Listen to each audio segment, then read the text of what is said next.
पूरे मध्य प्रदेश को मध्य प्रदेश की पुलिस चला रही है, यह मैं पहले से ही कहते आया हूं। आज यह प्रमाणित भी होता नजर आ रहा है कि वास्तव में मध्य प्रदेश को सीएम मोहन यादव या मध्य प्रदेश की कानून व्यवस्था सीएम मोहन यादव के हाथ में नहीं है। वास्तविकता तो यह है कि मध्य प्रदेश की पुलिस ही पूरे मध्य प्रदेश की कमान संभाल रही है। जैसा चाहेगी, जिसके ऊपर चाहेगी वैसा कहर ढाएगी, फिर जैसा चाहेगी वैसा मुकदमा दर्ज करेगी।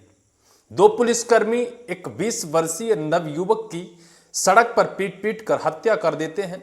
इनके ऊपर क्या मुकदमा दर्ज होना चाहिए? फरियादी के क्या कहने पर मुकदमा दर्ज नहीं किया जाना चाहिए? क्या उसके माँ बाप के आरोप के आधार पर इस मुकदमे को नहीं दर्ज किया जाना चाहिए? लेकिन ऐसा कुछ नहीं हुआ। मध्य प्रदेश की पुलिस जैसा चाहती है वैसा करती है और फिर जैसा चाहती है वैसा मुकदमा दर्ज करती है। ऐसा ही कुछ है मध्य प्रदेश के सिवनी में। अगर कोई पुलिसकर्मी हो या फिर सामान्य व्यक्ति लूटपाट को अंजाम देता है तो सबके लिए कानून बराबर है।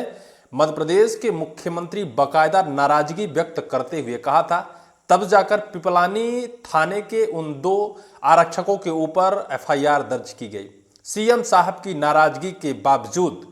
लेकिन अभी तक भले चाहे सीएम साहब ने खुलकर नाराजगी जाहिर की हो और भले चाहे उनके ऊपर हत्या का मुकदमा दर्ज कर दिया गया हो, लेकिन तब भी उनको बचाने का मध्य प्रदेश की पुलिस ने पूरा प्रयास किया है, ये हम बताएंगे। लेकिन जिस तरह से सिवनी में 3 करोड़ रुपए के लूटपाट को अंजाम दिया मध्य प्रदेश की पुलिस ने और वरिष्ठ अधिकारियों के साथ साथ अफसरों ने भी इसमें सहभागिता निभाई। अफसरों ने भी इस लूटपाट के अंजाम को छिपाने में अपनी अहम भूमिका निभाई। एक सामान्य शख्स या फिर एक लुटेरे के ऊपर लूटपाट के अंजाम के बाद क्या मुकदमा दर्ज होना चाहिए, या फिर जिस तरह से एक सामान्य शख्स के ऊपर मुकदमा दर्ज होना चाहिए, क्या उसी तर्ज पर पुलिस के ऊपर मुकदमा दर्ज नहीं किया जाना चाहिए? लेकिन वहां भी पुलिस के ऊपर भरपूर बचाव किया गया है, अपितु पीड़ित के ऊपर ही मुकदमा दर्ज कर दिया गया है, ऐसी खबर निकल कर आ रही है।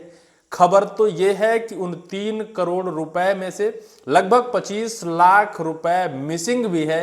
किसके पास ये रुपए है? क्या पूरा डिपार्टमेंट ही इसमें शामिल हो गया है? क्या पूरा डिपार्टमेंट इस पूरे लूटपाट के कांड को निगलना चाहता है या फिर इसे सही राह पर दिखाता नजर आ रहा है? क्योंकि जिस तरह से लूटपाट पुलिस के अफसरों ने किया है, पूरे मध्य प्रदेश की पुलिस की छवि खराब हुई है। लेकिन कैसे मध्य प्रदेश की पुलिस पूरे कमान को लेकर और पूरे न्यायिक व्यवस्था को लेकर जैसा चाहती है वैसा अपराध और जैसा चाहती है वैसा न्याय करती है, ये आज यह साफ तौर पर देखा जा रहा है। शुरुआत हम करते हैं मध्य प्रदेश की राजधानी भोपाल से। भोपाल में एक नवयुवक 20 वर्षीय पेशेवर इंजीनियर जो अपने दस्तावेज सत्यापन के लिए भोपाल आता है और एक पार्टी के दौरान शराब पार्टी में 2 पुलिस आरक्षक उसकी बेरहमी से पिटाई करते हैं। उसके बाद उसकी मौत होती है।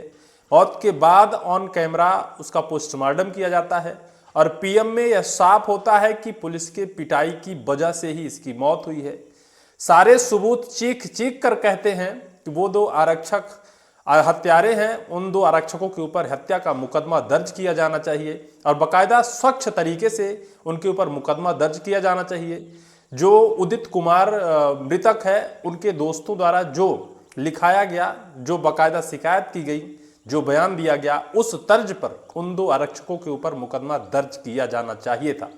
लेकिन ऐसा कुछ नहीं किया गया है।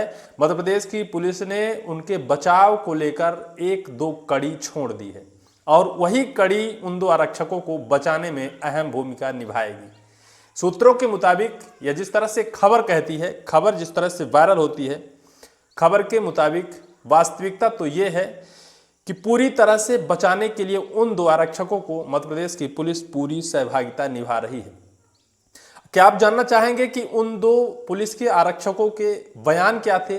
क्या उन्होंने बताया है कि किस वजह से उदित कुमार की बीच सड़क में बेरहमी से पिटाई की है?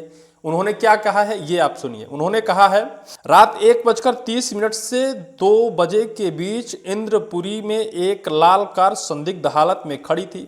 उसमें 2 लड़के बैठे थे, एक बाहर खड़ा था। तीनों नशे में थे। पुलिस ने जाने को कहा।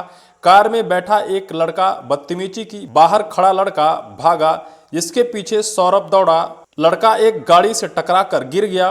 उसने गाली दी, वर्दी उतरवाने की धमकी दी। सौरभ ने बताया कि शांत करने की कोशिश में टी शर्ट फटी।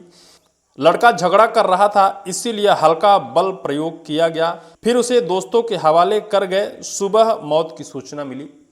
यह बयान है उन दो आरक्षकों के जिनका नाम सौरभ और संतोष होता है। पिपलानी थाने में दोनों आरक्षक पदस्थ थे। उन्होंने कहा कि किस तरह से हमने बात करने की कोशिश की। नशे के हालात में यह बेहद नशे में झूम रहे थे। इन्होंने वर्दी उतरवाने की धमकी दी। लेकिन उदित कुमार का जो चश्मदीद दोस्त है अक्षत, उसने जो दर्ज कराया है, उसने जो प्रत्यक्ष रूप से जो देखा है, उसने बताया है कि पुलिस ने ना आव देखा ना ताव देखा। आई और बात करने लगी। पीछे से जो उदित बैठा था वो गाड़ी से उतरकर भागने लगा और जो सौरभ नाम का जो आरक्षक है उसके पीछे भागा। और फिर जिस तरह से सीसीटीवी फुटेज वायरल हो रहा है कि पकड़कर बेरहमी से उसकी मारपीट की गई। उदित कुमार के दोस्त अक्षत का कहना है कि हम मारपीट के बाद उदित कुमार को कार में बिठाए। कार में बिठाने के बाद उदित ने एसी चालू करने को भी कहा, पानी भी पिया और रास्ते में 2-3 बार उल्टी भी किया। और अस्पताल ले जाते उसकी हालत इतनी बिगड़ गई, एम्स अस्पताल में ले जाने के बाद डॉक्टर ने मृत घोषित कर दिया। ये है उदित कुमार के दोस्त अक्षत की पूरी चश्मदीद और या फिर कहें आंखों देखा हाल। लेकिन वहां पुलिस को बचाने के लिए मध्य प्रदेश की पुलिस ने कैसे पुरजोर कोशिश किया है। पुलिस खुद फरियादी के तौर पर अपनी रिपोर्ट दर्ज करते हुए लिखा कि पुलिस ने हल्का बल प्रयोग किया है और पुलिस ने जिस तरह से उसकी ड्यूटी है, ड्यूटी के अनुसार जिस तरह से उनको समझाइश दी गई और समझाइश देने के बाद वो जब वर्दी उतरवाने की धमकी दे रहे थे, नशे में झूम रहे थे और पुलिस से झूमा झपटी कर रहे थे, इस वजह से हल्का बल प्रयोग किया गया। हालांकि इनके ऊपर धारा 115(2), 103(1) और 3(5) बीएनएस की धारा इनके ऊपर लगाई गई है, जो वास्तव में हत्या के आरोप में लगती है। लेकिन जिस तरह से इनको बचाने को लेकर प्रयास किया गया है, जिस तरह से सीएम की नाराजगी के बाद एफआईआर दर्ज की गई, लेकिन फिर भी उनको बचाने को लेकर हल्के बल का प्रयोग करने का जिक्र किया गया है। फरियादी स्वयं वहां की पुलिस बन गई, जबकि फरियादी उनके जो दोस्त हैं अक्षत और उनके माता पिता के बयान के आधार पर पूरी रिपोर्ट लिखी जानी चाहिए थी, लेकिन ऐसा कुछ नहीं हुआ। बचाने को लेकर जिस तरह से पत्रिका ने लिखा है कि एक पेशेवर इंजीनियर की बीच सड़क पर निर्मम तरीके से पीटा गया और फिर उसकी मौत हो गई।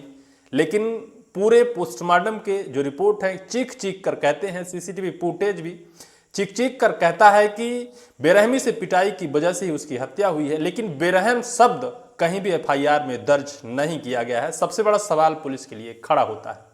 अब बात करें सिवनी जिले की लुटेरी पुलिस की, तो लुटेरी पुलिस ने जिस तरह से 3 करोड़ रुपए एक व्यापारी से लूटा और उसके बाद उस लूटकांड को छिपाने के लिए 50-50 में सौदा हुआ, लेकिन इसके बावजूद जब खुलासा हुआ तो उन 10 पुलिस कर्मियों को सस्पेंड किया गया।